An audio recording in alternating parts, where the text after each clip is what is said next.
On a crisp autumn afternoon in a quiet city park, a wealthy white businessman stops to gather his thoughts, still haunted by the sister he lost as a boy. But when he sees two young black children trying to sell their most cherished toys just to buy food for their sick mother, something stirs deep within him. What begins as a simple act of kindness soon becomes a moment that changes their life forever. The late afternoon air in Elleridge was crisp, tinged with the scent of dry leaves and fading sunlight. Autumn had folded the city into its golden palms, brushing tree branches with amber and rust, scattering brittle foliage along the cracked sidewalks of South Park Lane.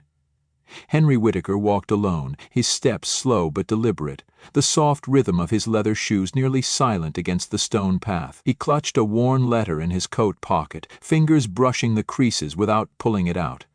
He didn't need to. He'd memorized every word of it years ago. Claire had written it the week before she died, her handwriting uneven from the dialysis. Henry was 15 then, orphaned too soon, and still clinging to the last pieces of childhood like a boy holding a burning rope. She had been 17, his sister and guardian, scraping by to feed them after their parents were killed in a car crash 5 years earlier. She had worked nights at the diner, spent her days chasing school and dreams she never got to finish. Claire had given everything for him, and when the hospital said her kidneys were failing, when Henry had asked how much it would cost to help her, they looked past him like he wasn't even in the room. The letter had one line he carried like a scar. "If you ever get to a place where you can help someone else, Henry, do it. Please don't walk past." He hadn't, not really. Henry had built Whittaker Holdings from nothing. He'd clawed his way into rooms where no one believed he belonged, learned to speak like them, dress like them, outperform them. But none of it had brought Claire back. None of it had softened the memory of her dying in a sterile room, alone while he waited outside, holding a bus ticket home and no money for treatment. As he passed a cracked bench near the edge of the park, something pulled him out of memory. A soft voice, small, uncertain but clear enough to slice through his fog. "Maybe if we move closer to the bus stop, more people will see us," the voice said. Henry turned his head. On the curb near a lamppost stood two tiny figures, a black boy and a black girl, both no older than 5. They were bundled in mismatched coats that hung past their knees. The girl's braids were tied with fading pink ribbons, and she held a worn teddy bear against her chest like it was her heartbeat. The boy clutched a red toy car in both hands, its wheels scratched from play but still gleaming in the sun. They had placed a piece of torn cardboard on the ground. In shaky letters, written in marker that had run in the rain, it read, "Selling Teddy and Lightning for food, our mom is sick." Henry's breath caught. The boy's name was likely Zane. He looked like a Zane. The girl, maybe Zuri, names Claire would have smiled at. He watched as Zane held up the red car, turning toward each passerby with practiced hope. "It's really fast," he said to a woman in a blazer. She glanced at him, wrinkled her nose, and crossed to the other side of the street without a word. A man in a sports coat gave a tight-lipped smirk as he passed. "Look at this," he muttered to his companion, "teaching them to hustle before they can spell." His laugh was thin and sour. Zuri blinked hard but didn't cry. She clutched the teddy bear tighter. "He's clean," she said quickly, her voice barely above a whisper. "I wash him every week." Henry's heart dropped. He saw Claire in their faces, not physically, but in the way they stood close together, protecting each other. In the way they spoke, not like kids but like survivors. Henry's hands curled into fists in the pockets of his coat. He didn't step forward, he didn't speak, he just watched. Watched as hope dimmed behind wide eyes, as small hands folded the damp cardboard and gathered the only 2 toys they had. The boy took the lead, the girl followed close, holding the bear like something sacred. They turned down a side street, small backs straight with stubborn pride. For a heartbeat, he considered turning away, telling himself he'd already done enough, that the world had already taught him to mind his own business. But then he felt it again. That quiet echo from Claire's voice, not from the letter but from memory. "If you ever get to a place where you can help someone else, Henry, do it." And this time he didn't argue with her. Quiet, measured steps. His driver, waiting by the car, raised an eyebrow. "We're taking a detour," Henry said simply, eyes still on the children disappearing past the broken pharmacy. He didn't know what he would do when he caught up, but he knew one thing: he couldn't let the city that failed Claire fail them too. And so, Henry Whittaker followed, wordless, deliberate, two children he'd never met, into the dimming light of a city still learning how to care. Zane kept close to the edge of the cracked sidewalk, his hand gripping lightning with white-knuckled determination, while Zuri lagged a step behind, holding Teddy tight against her chest like he might vanish if she let go. Henry walked just behind them, keeping his distance, uncertain whether they'd suddenly bolt if he got too close. They didn't talk until they reached the corner of 18th and Wallace, where a shuttered pharmacy stood like a relic of better days, windows dusted over with grime, and old graffiti fading beneath the weight of time and neglect. Zane stopped near the rusted gate beside it and looked back. Henry hesitated, then crouched to their level. "Can I ask you something?" Zane tilted his head, unsure. "Why were you out there, selling those toys?" The boy bit his lip. "Because we didn't have no more food. We had cereal, but it's gone. And Mommy didn't get up yesterday. She just keeps saying she's tired, and her voice is quiet. I tried to call for help, but we don't have a phone no more. I thought maybe—" He trailed off, shoulders sinking. Henry looked at Zuri. She wasn't watching him. She was watching the door to their apartment like she was afraid it might disappear. He turned his attention to her gently. "Teddy," he said, "your dad gave him to you?" She nodded once, then whispered, "Before he went to work on a big building. Mommy said he wasn't supposed to be up that high, but the man in the suit made him. Then the thing he was standing on broke, and he didn't come home." Henry felt the breath catch in his throat. He looked at the bear in her arms, one eye slightly askew, the seams worn thin from years of being loved too hard. "And you were going to sell him anyway?" She finally looked at him then, those big brown eyes fierce and small all at once. "Only for Mommy," she said, "because if she goes too, then there's just us. And I don't think we can do it with just us." He swallowed the lump in his throat, blinking back the burn behind his eyes. "You're 5?" They both nodded. "That's a lot for 5, he said softly. Zane stood a little straighter. "We don't want nobody to take us away," he said. "Mommy said when people get sick and no one helps, sometimes bad men come and take kids to places." He looked down at Lightning. "We want to stay with her, even if she's tired." Henry stood, the cold suddenly sinking through his coat. He looked up at the building in front of him, paint peeled from the door, the knob dented and loose. He thought of Claire. How she used to bar the bedroom door with a chair when they lived in that shelter, how she would press her ear against it at night and listen for trouble while he slept. How she never let him feel how terrified she was. "Can you take me inside?" he asked. Zane looked to Zuri. She gave a slight nod, then stepped forward and pushed open the door. The hallway was dark, lit only by a flickering bulb. Inside their apartment the air was still. There were drawings taped to the wall. Crayon sons and stick-figure families with too many smiles. On a worn sofa lay their mother, Amia, her skin pale, her breath shallow, a faded blanket barely covering her frame. Zane whispered, "She doesn't like hospitals." Zuri added, "She said people don't always come back." Henry walked closer, cautious not to startle anyone. He knelt beside the woman, saw the tremor in her fingers, the beads of sweat at her hairline. She didn't wake. Something ancient and unmovable shifted inside him. He turned to the children. "We're going to help her," he said. "But not with Teddy or Lightning. You keep those." Zuri clutched her bear tighter. "Are you sure?" Henry didn't answer. He was already pulling out his phone. Not to call for backup, not to send an assistant, but to call the hospital directly. "This is Henry Whittaker," he said, his voice like steel in winter. "I need a private ambulance to South Wallace Street. Yes, now." He hung up and looked at the children. "Go get her shoes," he said gently. "We're not letting her slip away." And as Zane ran off and Zuri trailed behind him, Henry reached for Amia's hand, gently covering it with both of his. He didn't care what she looked like, or where she lived, or who had failed her before. All he saw were the echoes of a promise he once made to a sister who died too soon. This time, he wasn't going to be too late. The ambulance arrived within 15 minutes, its quiet engine humming against the silence of the worn-out street. Henry stood just outside the building, one hand in his coat pocket, the other resting lightly on Zuri's shoulder as the paramedics stepped inside. Zane clutched Lightning with both arms now, as though the plastic toy might somehow anchor him to the ground. When they wheeled Amia out on the stretcher, her eyelids fluttered, lips parting to murmur something incoherent.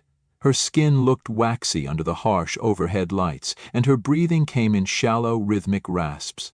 Zuri took a step forward, unsure, then froze. "Is she going to wake up?" she asked, voice cracking like thin ice. Henry didn't look away from Amia. "She will. But only if we move fast." The children followed closely, silent and watchful, as if one wrong word might send everything they loved slipping away. They rode together in the back of the ambulance, Henry between them, knees bent awkwardly in the cramped space. Amia's chest rose and fell under the oxygen mask, wires attached to her arms and fingers. Zane tried not to look, but Henry saw his eyes dart back again and again. He placed a steady hand on the boy's shoulder. "You're doing everything right, Zane. Both of you are." At the hospital, things moved quickly. Doctors waiting at the ER entrance, a private room arranged before they even entered the building. Henry's name still meant something in Elleridge, and tonight he was willing to use it. The triage nurse blinked when she saw who had arrived with the unconscious woman and the two black children in oversized coats. She adjusted her expression fast, but not fast enough. "Is she family?" she asked carefully. Henry's jaw tensed. "She is now," he said, then added with ice in his voice, "Treat her like she matters. Because she does." Inside the hospital room, Zane and Zuri sat on the vinyl chairs, knees pulled to their chests, silent and small under the humming fluorescent lights. Henry stood at the window, watching city lights flicker in the distance, one hand still in his coat pocket, fingers curled around Claire's old letter. He hadn't read it in years, but the words haunted him tonight. The attending physician stepped in, flipping through Amia's chart. "Severe dehydration, respiratory infection left untreated. She's malnourished. This has been building for a while." He glanced at Henry, eyes narrowing slightly, clearly uncertain how to categorize him. "She needs to be admitted, possibly several days of care. If you're covering this, we'll need authorization." Henry nodded once. "Do whatever it takes. I'll sign." The doctor hesitated, then lowered his voice. "Look, I'm going to be honest. Cases like this, the city usually calls Child Protective Services." He gestured toward the children. "It's standard." Henry's eyes darkened. "Not tonight. Not these kids. Their mother's not neglectful. She's sick, not absent. And they did what no one else would. They fought to save her, with a toy car and a teddy bear." His voice dropped into something heavier, something final. "If you call CPS, you'll have to go through me. And I don't lose." The doctor studied him for a moment longer, then nodded and backed out without another word. Henry turned toward the children. "She's going to stay here for a few days. That's how they help her feel better." Zuri looked up at him, eyes wide, barely blinking. "Are they going to keep us here too?" Henry crouched beside her. "No, sweetheart, you'll stay with me tonight, just to sleep, just until she's well. I promise. I'll bring you back to her every day." Zane furrowed his brow. "Why are you helping us? We're strangers." Henry paused. The question settled in his chest like a weight. "Because once," he said slowly, "I was just like you. I had someone who gave everything for me. And I couldn't save her. But I can do this. I can help you." Zuri leaned forward and hugged him. No hesitation, no conditions, just small arms wrapped around a man she barely knew, as if her instincts told her exactly what kind of heart beat beneath the tailored coat. Henry held her back gently, and for the first time in decades, something broke loose inside him, a wall he didn't realize was still standing. He didn't wipe his eyes when the tears came. Later that night, in the guest suite of Henry's home, a space untouched for years, the children curled into a large bed, clean and warm beneath cotton sheets, Lightning and Teddy tucked securely beside them. Henry stood at the doorway long after their breathing slowed, the hum of safety replacing the brittle silence of the street. He'd only meant to buy them dinner. Now their presence filled his house with the kind of stillness he hadn't felt since Claire, and this time he wasn't walking past. Mia regained consciousness on the third day, her voice hoarse but her eyes clear with recognition. The first thing she asked for was her children. Henry brought Zane and Zuri in just past sunrise. They rushed to her bedside with such speed the nurse instinctively reached to stop them, but Amia opened her arms and pulled them close, tears running down her cheeks, murmuring apologies they didn't need. Henry stayed by the door, watching, letting them have that moment, the one he had once longed for but never got with Claire. Once the doctors cleared her for discharge, Henry didn't take her back to the old apartment. Instead, he had already arranged a new place, a modest, sunlit unit near the community library and only a few blocks from the hospital. The rent was paid for 6 months, the utilities handled, and a social worker from the Whitaker Foundation stopped by weekly to assist with anything Amia might need. When she protested, "Because pride has a voice too," Henry simply said, "this isn't charity, it's equity." He helped her apply for state insurance, introduced her to a woman who ran the local library, and, after a short interview, secured her a part-time position managing the children's corner. It was quiet, flexible, and gave her enough to build with without the weight of survival pressing down on her spine. Henry never brought her or the kids back to his estate. Not because they didn't belong, but because he understood now. Real help doesn't come with golden gates. It comes with listening, with restoring agency. It means not rescuing, but standing close enough for someone to lean on while they rebuild. He set up education funds for Zuri and Zane through a private scholarship initiative called Claire's Light, a foundation he quietly launched 2 weeks after Amia left the hospital. He didn't attach his name. He didn't hold press conferences. The logo was a simple flickering lantern, and the tagline read, "For the children who wait for someone to stop." One gray November afternoon, after Henry dropped off a stack of picture books for the library's reading corner, Zane tugged at his coat sleeve. His hands were sticky with paint and glue from a craft project. "Wait," the boy said, fishing around in his backpack. He pulled out a folded piece of paper, carefully smoothed it, and pressed it into Henry's palm. Henry opened it slowly. Inside was a drawing in crayon. It showed 3 figures, Zane, Zuri, and Amia, all smiling, standing beside a tall man with gray hair and a long scarf. Above them floated a red toy car and a brown teddy bear, and below, in thick, blocky letters, it read, "Your mom's friend. You're our uncle. You stopped when no one else did." Henry looked down at the boy. "Zane," he said, his voice unexpectedly unsteady, "this means more than you know." He'd signed deals worth billions without blinking. He'd stared down boardrooms of men twice his age, steeled and unshakable. But this drawing, this child's naming of him as family, it undid him in a way he wasn't prepared for. Zane just grinned and shrugged, as if the truth were that simple. Winter arrived quietly that year, brushing the windows of the city with frost and draping the trees in silver-gray stillness. On the first snowfall, Henry found a thick envelope in his mailbox. The return address was scrawled in crooked letters, Z. Rivers. Inside was a watercolor card, shapes uneven, colors running slightly at the edges, but every inch vibrant. It showed a family of 4. A mother, a girl with braids, a boy holding a toy car, and a tall man in a scarf whose face bore Henry's familiar lines. Behind them was a sun made of swirling orange and yellow, and in the sky, floating like constellations, were Teddy and Lightning. At the bottom, in Zuri's unmistakable handwriting, "Family doesn't need to match blood, just hearts." Henry stared at the image for a long time. His hand moved on instinct, pinning the card to the corkboard beside his desk, right next to the faded photo of Claire taken the summer before she died. The 2 images sat there side by side, one a memory, the other a promise fulfilled. But this time he didn't stop there. 2 months later, on a brisk spring morning, a crowd gathered at the corner of 18th and Wallace Wright where a shuttered pharmacy had once stood. Now in its place stood a new building, clean-lined and sunlit, its walls painted with murals of smiling children, open books, stars and lanterns glowing in the dark. Above the glass doors, in warm bronze lettering, were the words, "Claire's Light Community Center." The ribbon cutting was modest but meaningful. Amia stood near the front with Zane and Zuri holding her hands. Local families from the neighborhood watched with curious, hopeful eyes. Reporters asked questions.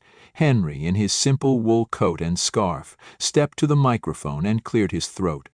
"This center isn't about me," he said. "It's about kids like Zane and Zuri, about mothers like Amia, who fight every day with more courage than I've ever known. It's about what happens when we stop walking past, when we listen, when we care." He paused, scanning the small crowd, then added, "It's named after my sister Claire, who raised me when no one else would. I wasn't able to save her, but today we build something in her name, so no one has to fight alone again." Inside the center, there were classrooms for early learning, a reading room for after-school hours, a food pantry, and a health resource office where families could get help navigating systems that too often ignored them. The playground in the back was built on what used to be broken concrete and trash. Now it rang with laughter. Zane and Zuri were the first to run across it, arms outstretched. Zuri turned back and shouted, "Come on, Uncle Henry." He walked toward them slowly, smiling wide, the sun soft on his face. That night, back in his study, Henry poured a cup of tea and sat in silence. The watercolor card still hung beside Claire's photo. He looked at it, then out the window where downtown lights shimmered like stars trying to be seen. He didn't speak aloud this time. He didn't need to. The promise had already been kept. He had stopped. He had listened. And now, he had built something that would keep listening, long after he was gone. Join us to share meaningful stories by hitting the like and subscribe buttons. Don't forget to turn on the notification bell to start your day with profound lessons and heartfelt empathy.